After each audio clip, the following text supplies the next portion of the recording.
What's going on, guys? Welcome to another episode of Healthspan Academy. I'm your host, Craig Shearhart, and joining me today is Audrey Carriere, who is a specialist in diabetes counseling as a worker, mental health worker.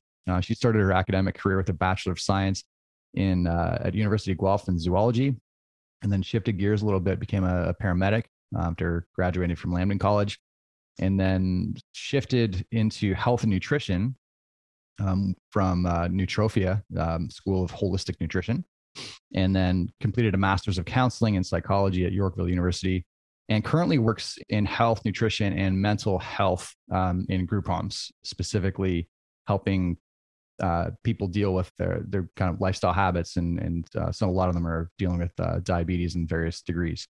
So let's talk about that diabetes issue. And I think this is something that a lot of the population isn't affected by, but it is on the rise. If we look at just the epidemiology, there's 10% of the US is now diabetic, and those numbers are on the rise. And this doesn't necessarily impact people that are regularly into their fitness, but for sure, at least within your circle, like just about everybody's going to know somebody that's either in that position or on their way to it. So talk about how this impacts quality of life. You've seen this stuff firsthand. What should we be most worried about if we are kind of on that spectrum of potentially getting diabetes, or someone that we care about getting diabetes? Yes. Thank you for having me. I do appreciate it. Yeah. And Thanks yes, for coming on. yeah, no problem. So my main background really is in overall health and wellness. So I'm not necessarily like diabetes educator, more like I work with Hmm. a lot of people that have pre-diabetes, and I've been Right. exposed to a lot of people that have diabetes, and I've helped through health coaching mostly and Right. lifestyle. So it's I used to be a paramedic, and I actually got really frustrated with the job because we were actually picking up a lot of people who had these chronic diseases like Right. diabetes, who just didn't know how to manage their Hmm. disease, meaning that they needed emergency help quite often. Hmm. So that kind of preventative health care, that is health coaching and counseling, that is just kind of close to my heart. Right. So I think the main thing with just diabetes is figuring out if you have it. Do Right. you have diabetes? Do you have pre-diabetes? There are people that have symptoms. Most Hmm. people that have diabetes will have symptoms. People that have pre-diabetes often don't. So Right. there's lots of different ways to kind of test for Hmm. that. So just figuring out if you have it. Fair enough. So once we're in that cave, like, well, I don't want to say the cave, but once you're officially diagnosed, you have diabetes. We know that it impacts like mental function and all that stuff. What are you seeing in terms of symptoms? Like, how does this really impair people's life once they're in that boat? Good question. So with the diabetes, the most frequent symptoms typically will be you're quite hungry all the time. Hmm. Your energy levels fluctuate. I mean, Hmm. sugar, we need it to move, we need it to be alive. So if you're having difficulty with managing your blood sugar, which pre-diabetics have as well, that Hmm. can affect your energy levels. So just making it harder to do any sort of lifestyle behavior, going to the gym, preparing food, Right. going for walks with your family. So I think that's a big one. Just motivation gets affected as well because everything seems to be a little bit harder. Hmm. People that have, so there's two types of diabetes. You've got type 1 diabetes, Hmm. and then you've got type 2 diabetes. So Right. the one that's on the rise is actually type 2 diabetes, because that is Right. very much affected by, lifestyle. Lifestyle. Yeah. So people that have type 1 diabetes often have to take insulin because they have almost none to zero insulin production. Right. So that can get very complicated as well, just figuring out how much insulin you need for what meal, counting your carbohydrates can get quite overwhelming for Hmm. people. It's just like Yeah. a cascade effect. It's so your sleep Hmm, starts to go, your mental health starts to go, your relationships are impacted, and it's just everything tends to fall apart. So, exactly. talk about how you start to that rehabilitation, so to speak, process with this. Is obviously motivation is that much harder with someone that's dealing with these kind of energy flows and all this stuff. How do you help people get over that initial hurdle? Yeah. Question. Firstly, everyone's kind of the expert of their own lives. So I Hmm. don't have a one have the same approach for Sure. everyone. So Sure. it's really figuring out where they are in that spectrum of whether they're at high risk for developing diabetes. So are they pre-diabetes? Are they Mm, in the pre-diabetic stage? Are right. they already diabetic? So figuring out where they are and what they're currently doing in terms of their lifestyle. So are they even exercising? Are Hmm. they good with nutrition, stress management? Because that also has an effect on Hmm. regulating your blood sugar. So figuring out where they are and where they want to go. So their goals. And often enough, people will have very big goals, whether it's losing a lot of weight or going to the gym times a week. So it's breaking down those goals into these really small, manageable components Right. to really figure out, what's going to make you motivated to do the goal, what's going to make you successful in a week from now and 2 weeks from now, that we can really build kind of that self confidence and that self efficacy to get you moving to another goal. It Right. might seem really small sometimes. Like some of the goals I've set with people have been the tiny little things, whether it's, putting a pair of shoes beside the door so that they're Yeah. ready to go for their walk, Those little or micro goals. exactly. Hmm. Yeah. So just figuring out what that is for everyone. And then sometimes I get people saying, oh, it's not very much of a goal. But when you think about it over a year long or 2 years, you've made those little goals once in a while, it Hmm. can really add up. Yeah. So I assume one of the biggest challenges, especially when you get started as someone who is a pretty active person, is just basically meeting them where they're at. Because if you've never been through that situation, like for myself, that's kind of where I struggled most when I first got started. Because like, of course you want to go to the gym. It's going to make you healthier and better, and it's fun, and it makes you stronger, and you feel better. But like having that wall is tricky, and that's like it took me a long time just help to really tap into that headspace because it's something I've never felt. It's all kind of speculative, and it just kind of comes from understanding people and their specific problems. Is that something that you kind of struggle with, or is that something that came natural to you? Um, I think it's something that I've been getting better at over the Yeah. last few years, especially just identifying different kinds of talks Hmm. from people, and really being able to identify where they are in their stages of change. So I don't know if you've ever heard of the 5 stages of change before. Hmm. Yeah, so we kind of go Yeah. through a process, and everyone is different Yeah. as to where they're starting and where they're going. So just meeting them where they are, someone that, for example, not even, maybe just has learned something about diabetes, but they're not really Hmm. ready to change. You're Right. going to approach very differently than someone who's maybe in the stage of change where they're already doing something. They maybe just need some help with the motivation or answering questions or just a different kind of support. For sure. Let's talk about setting goals. So we get over that initial hurdle. People are at least bought in to some degree. Um, Obviously this comes from listening and setting goals, setting long term. Where do you start people with their goal in terms of like that first step, and then start to break it down? Talk about that process. Yeah, good question. So I think the main thing is just figuring out a bit of their overall idea of what it means to be well for Hmm. them. I mean, what are you in this life for? Like, what makes you happy? What makes you fulfilled? Hmm. For I've heard many things from, being able to run around with my kids to Right. traveling while I'm 75, Yeah. so figuring out where they are and then asking, a powerful question like, what would you need to do to get there? What would Right. need to change? Or how is what you're doing right now conducive to that kind of wellness idea, wellness vision? Right. So So you're figuring that out. Mhm. you're sort of coaching them through setting their own goals and targets. Mm. I found that's a lot more empowering, kind of the motivational interviewing style.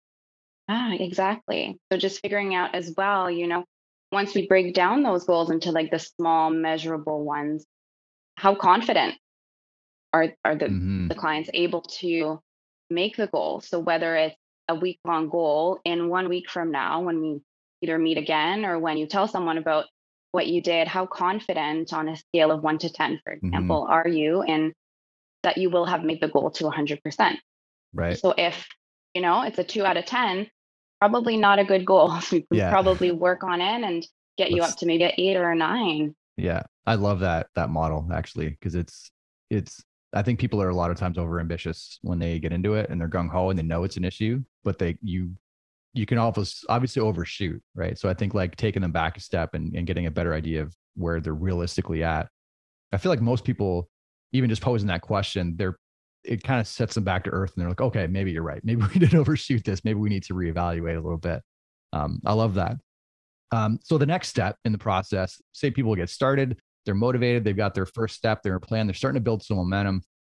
What we found, at least in running a gym, is that a lot of times, life gets in the way, whether it's vacation, whether it's they get sick or something happens with their family, they fall off the rails, their habits kind of fall off the tracks for like a couple of weeks, and then getting them restarted. I found that process to be sometimes even harder than the initial hurdle of getting started.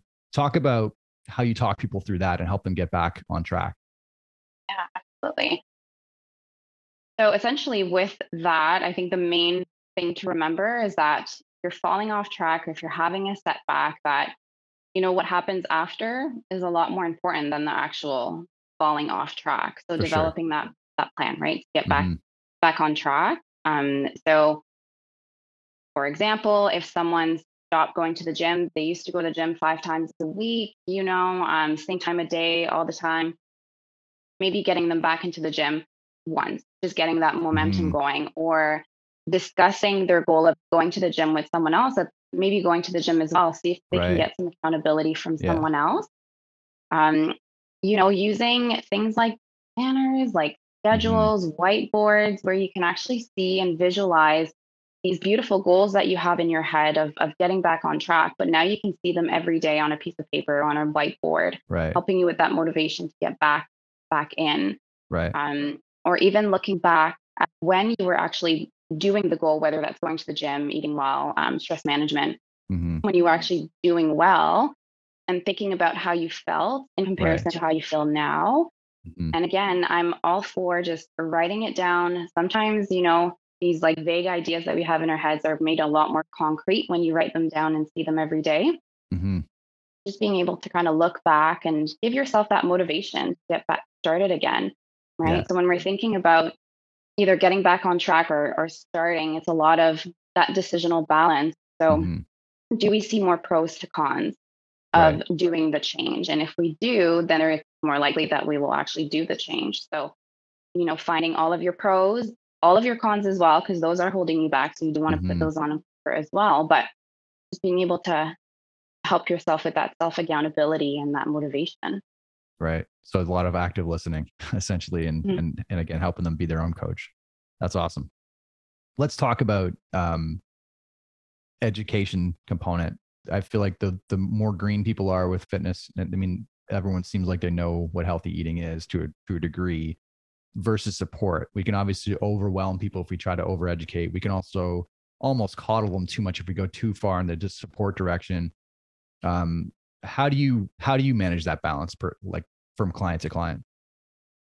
Firstly, again, it's just figuring out how much they know. Some people Mm-hmm. tend to know a lot more than others. And Mm-hmm. the last thing that I want to do is just act like an expert. So Right. talk about everything that I know, everything that they should be doing, what's Yeah. recommended, without really asking them, like, what do you already know? Because a lot Right. of the times they know more than we think. So Sure.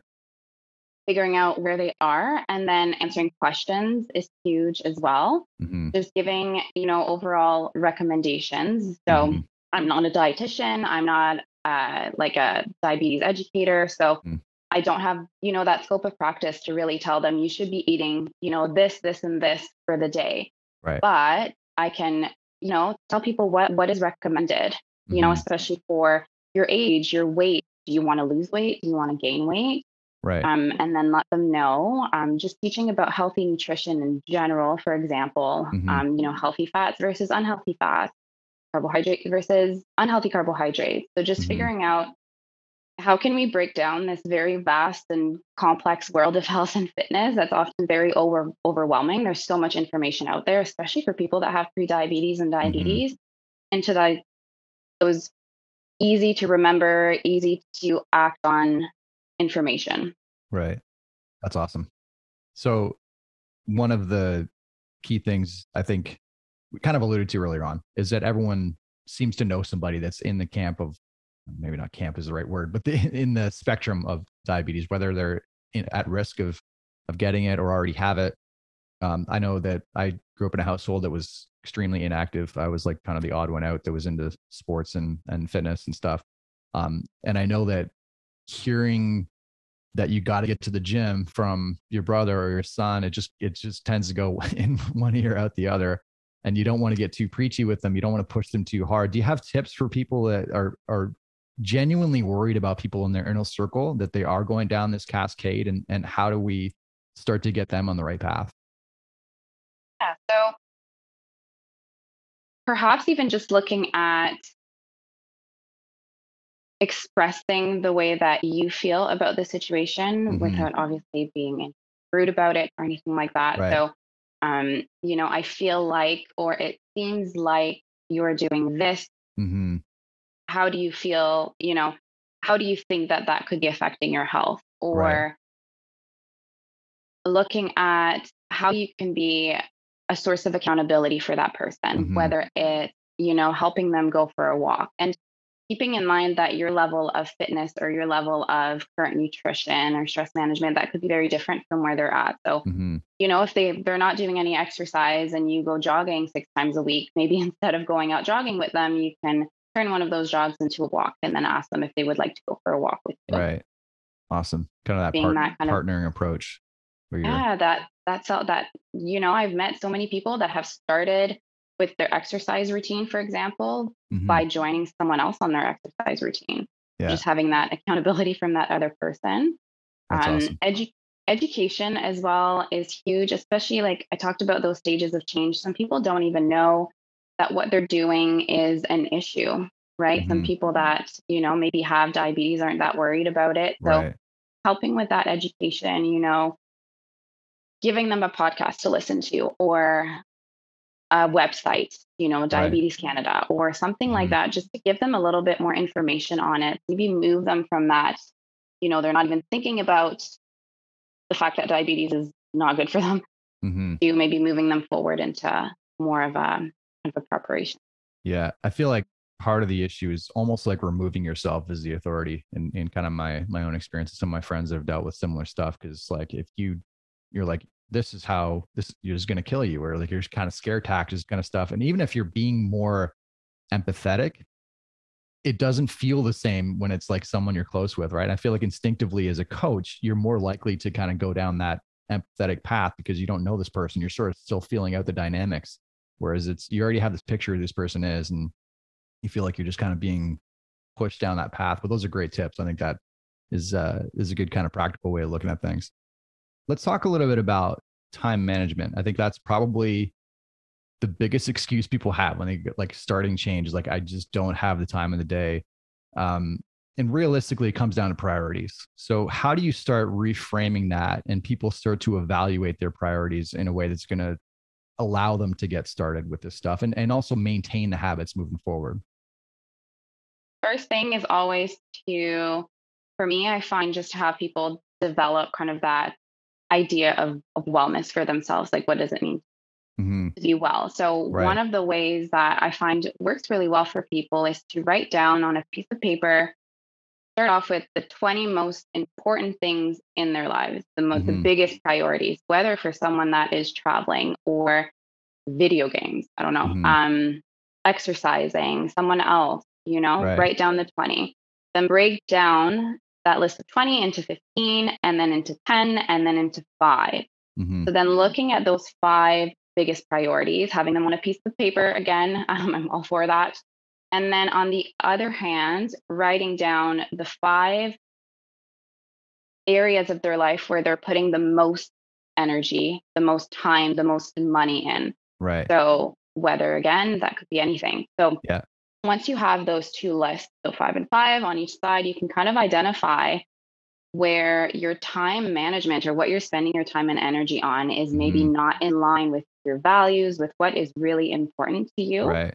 Just getting kind of that process started of, oh, like, look at where I am, look where I want to be. If I continue on this path of spending all of this time doing certain things, am I going to reach that level of satisfaction in these other life areas that I find are really important? Right.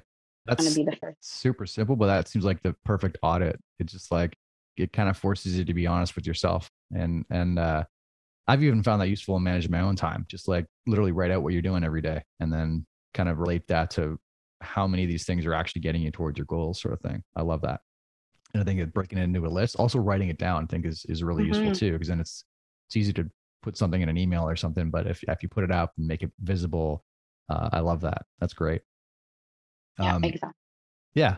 Let's talk about, you mentioned at the top actually that a lot of times the symptoms were asymptomatic. So can we sort of, it's like decipher if someone is high risk just based on habits or like genetics, or where do we go if there are no symptoms, or what are the key symptoms we need to look for in ourselves or our loved ones, I guess, when we're talking about those first phases of being pre-diabetic?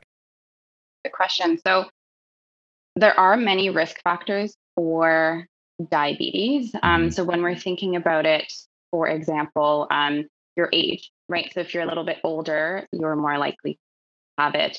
Your race is also a factor. Right. If you are overweight, if you have high blood pressure, if you have polycystic ovarian syndrome, if you have high blood pressure, high cholesterol.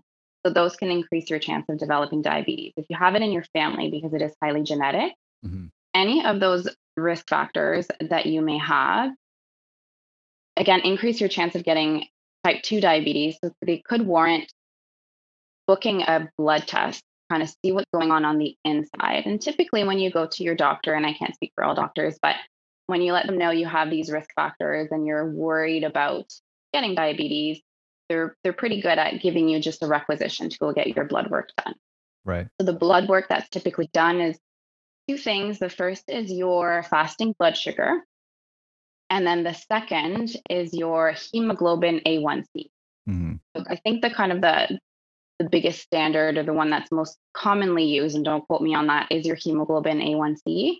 That typically measures your, over the last 3 months, the sugar that's attached to your hemoglobin, which is a protein that circulates in your blood. So when your blood sugar is higher than normal, so when you're not metabolizing the sugar the way that you should, that sugar starts to bind to your hemoglobin. And the A1c test measures that. So if you are showing once you get the blood test, once you're showing that your hemoglobin A1c is elevated, there's indication that your body's having difficulty regulating that blood sugar. That's typically, if you're curious, between 5.7 to 6.4%. So that's how it's calculated. Anything above that 6.4 is typically diabetic, and then anything below 5.7 is pre-diabetic. So the first step would be just figure out, are you maybe in that area? If not, if you have all the risk factors and you're still below that 5.7, or quote unquote in the normal range, but you have all of these risk factors, it could probably also be a good idea to start working on yourself and on your lifestyle, just to prevent it from happening in the future. Because we do know that even being pre-diabetic can increase your risk of developing heart disease and stroke and plaque deposition in the arteries. We definitely want to prevent pre-diabetes from happening in the first place. For sure. Let's talk about the Canadian diabetes program.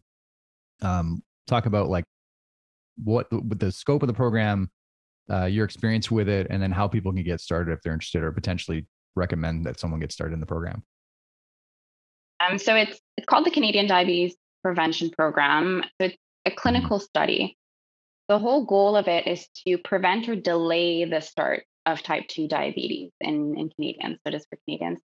So essentially, you enroll into the program, and then you get paired with a health coach. So you get, there are certain criteria to meet to get enrolled in the program. So first, you have to have a high risk of developing diabetes, or show that you are pre-diabetic. Anyone that's, for example, diabetic will get different, will guide to different resources, unfortunately. It's the Canadian Diabetes Prevention Program. So you get paired with a health coach for 22 of those of health coaching sessions. So, you get that outside support to not only learn a little bit more about prediabetes, because sometimes people that are in the program didn't know until they got that one blood test and all of a sudden their doctor is, concerned and, Right. and maybe referred them to the program, or so just giving them a little bit of education on what it is. Mm-hmm. Again, how it can be dangerous, because we don't necessarily feel the pre-diabetes, unfortunately. So it's hard Right. to, sometimes I find that it can be hard to take it seriously, because unlike something like, you know, COPD or having difficulty breathing, you can feel that every day. But with Mm-hmm. another chronic disease like pre-diabetes, you just don't feel it. Yeah. So just Invisible teaching them monster. why it's important, yeah, Yeah. get it back into the normal range. So just getting that support. They do get, personalized reports that are generated as well with different recommendations. So they're able to kind of take that information as well and maybe make changes on their own, or use the resources to start some changes. And then if you have any questions about it, you kind of ask your coach. So it's just a great way to, get that outside support that maybe some people are looking for, because Mm-hmm. pre-diabetes and diabetes, they're scary to people, especially, you can get the pre-diabetes and your father, mother, sister, sons, daughters may have diabetes already, Right. because again, it's very genetic. So you've Right. seen maybe the negative impact it can Mm-hmm. it can have on someone's life. So Right. and that motivation to get better is huge. Yeah. Fair enough. I remember, I don't remember which doctor I was talking to. I think it was in my grad school, and someone was just casually asking, like, what is the disease you most fear or are trying to avoid? And like, universally, they're all like diabetes, because they're like having your limbs amputated for something that's like Hmm. type 2, especially because it's so preventable. I think it's great that this program exists and that you're involved with it. I think definitely more people should be aware of it. Let's circle back to your own personal habits around health and fitness. And I'm sure seeing these things may be an extra little incentive for you to keep yourself in gear. And I think we're still kind of working our way out of a pandemic, which is a challenge in itself, and where your priorities lie and stuff. So talk about your own personal priorities around health and fitness. Where's your focus right now, and what do your habits look like around that?